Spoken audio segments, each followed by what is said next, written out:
I would definitely like to know what really happened. I am very interested to see what the drinker, the dinker, what the drinker has dug up on this because I definitely read some stuff and with DC saying that it was brand damaging, just totally destroying the character. I believe it, but let's see what you found, drinker. Go over there and follow him, by the way.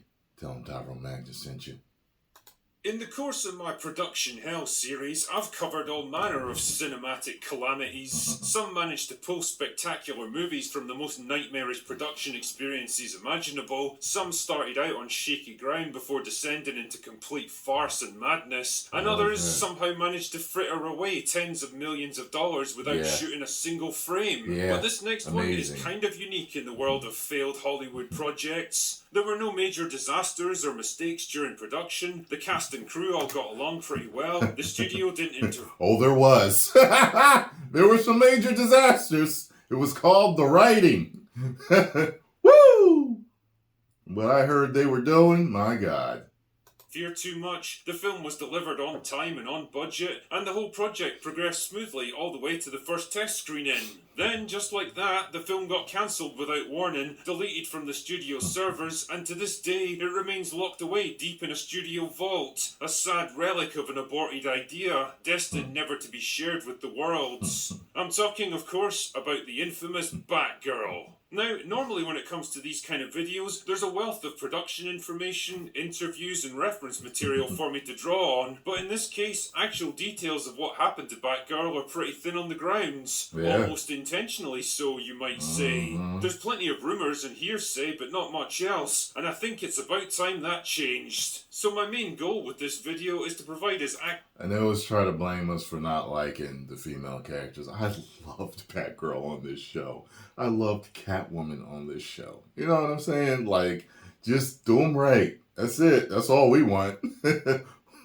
accurate a picture I can of how this movie came together and how it ultimately fell apart. To do this, I was able to interview multiple people involved with the production at various levels who agreed to speak to me on condition of anonymity, and after spending quite a bit of time collating their various recollections of the project, cross-referencing it against the limited information that's publicly available, I've managed to assemble what I consider a pretty accurate history of the making and breaking of Batgirl. Okay. And as far as I know, some of the stuff I'm about to tell you has never been shared publicly. So suit up and get ready, because we're venturing deep into the darkness for this one. The idea for a solo Batgirl movie began life back in 2017 when Warner became interested in working the character of Barbara Gordon into the DCEU. That movie was trash. The original idea was to include her in Harley Quinn's Birds of Prey movie, but it was soon obvious that she didn't really fit with the tone of the film, so she was moved into her own solo movie Neither did the tone instead. of the film fit with the tone Joss of the Whedon film. was initially hired to write, direct and produce the film, with the plan to start production in 2018. The project never really came to much though, partly because Whedon struggled to come up with decent story ideas, partly because his work on Justice League hadn't done much for his reputation at Warner, and partly because of a change of leadership at the studio. Walter Hamada was now the CEO, and he had his own ideas about how the franchise should move forwards. And keep that in mind, dear viewer, because it will be important later. Anyway, Hamada was faced with the daunting task of trying to fix a DCEU that was already going off the rails at a rapid pace. Zack Snyder's creative vision hadn't worked out, and the question now was what to replace it with. Part of Hamada's plan to revamp DC was an increased focus on female characters like Harley Quinn, Supergirl, Batgirl and Wonder Woman, because that kind of thing was very much on trend for obvious reasons. With this in mind, Christina Hodson, best known for writing Birds of Prey, was brought in to write a new script for Batgirl. The film was intended as a response to the overblown excesses of Batman vs Superman and Justice League,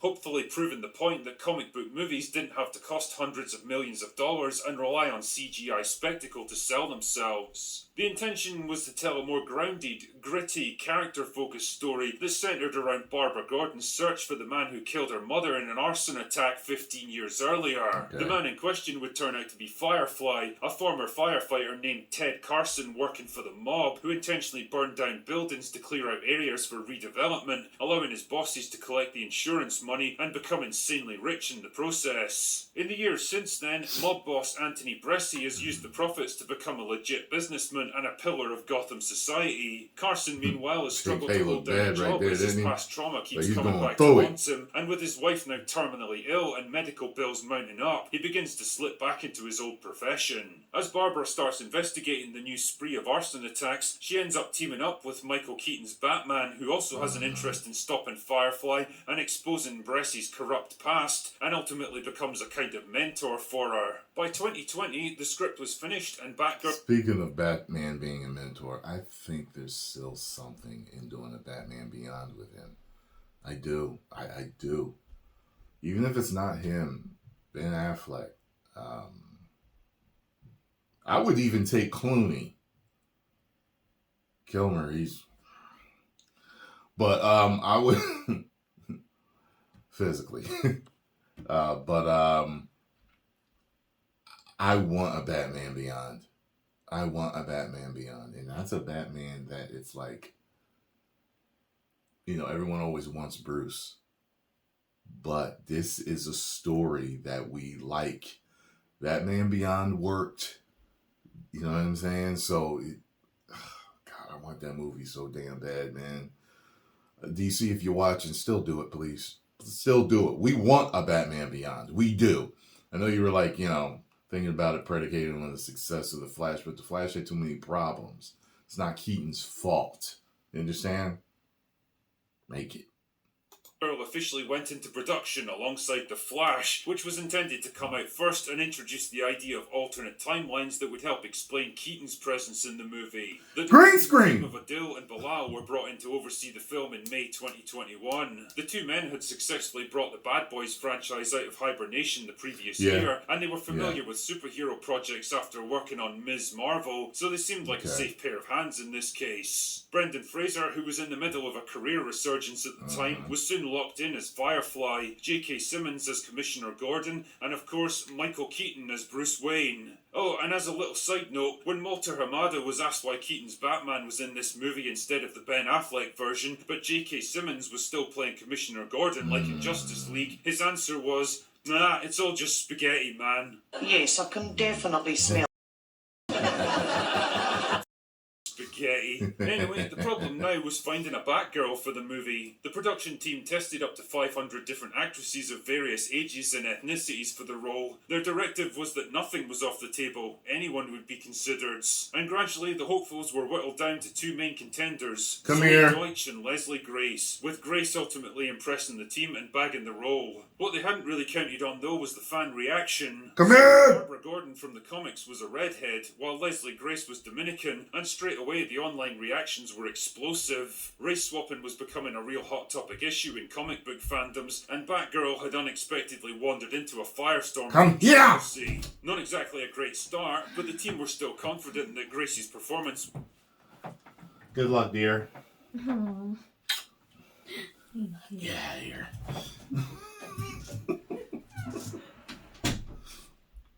would eventually win most of them over. And meanwhile, there were other problems to deal with. The script by Christina Hodson was generally seen as decent in concept, but rough and unfinished in execution, with plot holes that needed patching and character motivations that didn't always make sense. What it really needed was some serious polishing up, and when Adil and Bilal went to the studio with some suggestions a few months before shooting, they were given a simple ultimatum in return. If you guys want to make a different movie, then we'll just pull the plug on the entire project. Boy, that escalated quickly. Now, this might seem like a bit of an overreaction, but in a wider context, it wasn't entirely unjustified. See, the studio had had a bit of a nightmare with their recent adaptation of Stephen King's It, where Cary Fukunaga had tried to rewrite half the script just weeks before production, forcing them to replace him with Andy Muschietti, and a similar situation was currently going on with the troubled Flash movie. The last thing they needed was another production going off the rails because the directors decided to go rogue. Since it was pretty obvious that Warner Brothers weren't going to play ball, the two of them were left with no choice but to shoot the script exactly as it was written, warts and all. Their assumption was that the problems would become obvious to the studio in test screenings, freeing them up to make the required changes in reshoots. Not exactly the most efficient way of doing things on a movie with a tight budget, but it was the only way forward. But as it turned out, fate would take them on a very different path. Anyway, principal photography began in Glasgow in November 2021, and apart from a temporary shutdown due to COVID, the shoot went pretty smoothly. By all accounts, cast and crew got along well together, Leslie Grace was perfectly fine in the role, there were no major problems or disasters, and the studio were happy with the film's progress. Filming wrapped in March 2022, and the project moved into post-production. And this is where the real problems began. The first issue was money, which was mysteriously drying up at an alarming rate. Various special effects shots were still unfinished, and there was no word on how or when the funds would be freed up to complete them. The studio also started issuing weird and contradictory directives, like the movie had to be lighter and more fun, when the whole point of the project was to make a film that was dark, grounded and serious. It was a bit fucking late to change your minds about the whole tone of the movie, guys. And to make matters worse, The Flash was now delayed for the first of several big reshoots. Keep in mind that The Flash had to come out before Batgirl, otherwise the story wouldn't make sense. Then the first test screening happened, using a rough cut of the movie with unfinished effects. Now, you've probably heard rumours of that screening being an unmitigated disaster that horrified studio executives so badly that they nuked the entire project almost overnight. I mean, how bad could this thing possibly be? Well, as it turns out, that's all kind of... In reality, the film got a mediocre 61% from test audiences. Now, that doesn't sound particularly good, because it isn't, but to put it into some kind of context, Birds of Prey's first rough cut got a score in the high 30s, while Top Gun Maverick was in the mid-80s. So it turned out Batgirl was about midway between the two extremes. Not a great film by any stretch, but not a total disaster either, and definitely salvageable with re-edits and reshoots. This is the point where the directors expected the studio to finally greenlight the changes they'd originally requested, because the need for them was now plainly obvious. Unfortunately for them, much bigger changes were now afoot at Warner. The revolving door of senior executives had just swung around again. Walter Hamada was out and David Zaslav was in. Zaslav had a reputation as a hard-nosed businessman, willing to make tough calls to get struggling studios back on track, and well, he certainly didn't disappoint in this case. His assessment of DC on film was that it was a complete clusterfuck, the Snyderverse was a total failure, and a hard reset was the only way to put things right. No, it wasn't. Aquaman 2, The Flash, and Blue Beetle were either too far along or too expensive to cancel, and weirdly, The Flash was consistently testing well for some reason, but everything else that could possibly be cancelled was shut down immediately and written off as tax breaks, including Batgirl. The announcement of the film's cancellation came in August 2022, surprising the production team just as much as the rest of us. From what I've been told, there was no warning from the studio before the official announcement went out, mainly to make sure... Yeah, it didn't surprise... Wait, no, it did shock me. It surprised me. Because you just didn't expect... I mean, all these companies have been putting out all this garbage. And what made you think they were going to stop it, especially at that point in time? They're still putting it out, you know what I mean? So, but yeah.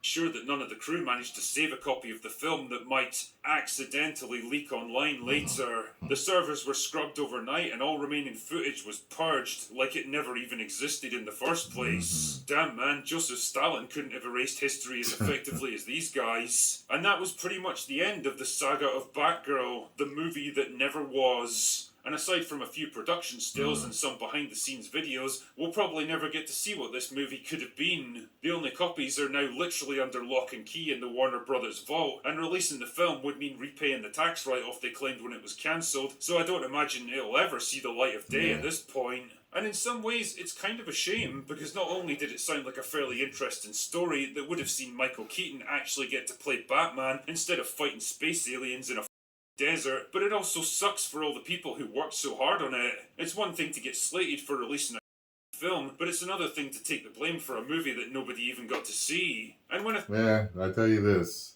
if some of those rumors were true about that movie, but what they were saying, then it would have bombed anyway. But think about all the reasons why this film fell apart, it really seems more like a collection of what-ifs rather than one particular person or decision being to blame. What if Walter Hamada had been more receptive to the script revisions before shooting began? What if the team had had more time to edit the movie before that first test screening? What if the leadership at Warner hadn't changed at such a crucial moment? What if David Zaslav had chosen to cancel Blue Beetle or Aquaman 2 instead? What if the team had had time to salvage a cut of the film before it was wiped? We'll never really know, I guess. But whatever its strengths or shortcomings, I think Batgirl stands as a prime example of the wrong film in the wrong place at the wrong time. Just another casualty of studio politics and shifting strategies. Another sad reminder of what might have been. Yeah, Disney should have shelved the Marvels. Anyway, that's all I've got for today. Go away now. Yeah, good job, Drinker. Yeah, some of the stuff I was reading online, like, I didn't even make that many videos about it, but some of the stuff I was reading here and there on Twitter, Reddit, different places, I was just like, yo, if this stuff is true about what they were putting in there, ooh, it would have destroyed the character, the movie, the brand. It'd have been horrible. So, it is what it is. Lost to the annals of time. Maybe one day it will be released. Who knows? Hey, we got the Dick Donner version of Superman too. Never know. Maybe, Anyway, 10 million subscribers will